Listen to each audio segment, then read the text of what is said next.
你知唔知一間公司最重要嘅組成部分係咩啊？係人。我哋原架構至今已經成立咗17年，服務過上百個澳門企業及政府嘅大型項目。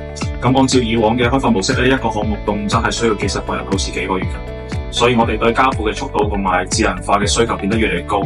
咁基於呢點咧，我哋好早就已經看見到雲計算加 AI 嘅一個發展趨勢。呢個唔係一個選項，而係對成個行業嘅下一張入場飛。所以我哋選擇成為阿里雲嘅 T1渠道合作夥伴，因為阿里雲俾到我哋嘅唔單止係基礎嘅設施，而係俾咗我哋一個成套嘅 Cloud 加 AI 嘅武器庫。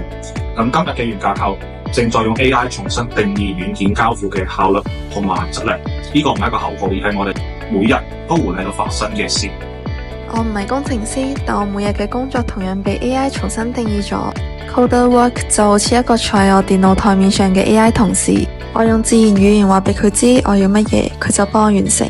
譬如話客戶發嚟一份 Excel 數據，我一句話就可以讓佢生成分析圖表，做成簡報。過去要花大半日嘅時間協調不同部門嘅事情，而家幾分鐘就搞掂啦。AI 不再只是工程師嘅工具，佢已經走入咗每個人嘅工作台面。呢個就係我哋嘅 Cloud Plus AI 帶嚟嘅真正變革。作為技術負責人，我最關心嘅係點樣子讓團隊用更少嘅人、更短嘅時間交付更高質量嘅代碼。QOrder 完全改變咗我哋嘅開發方式。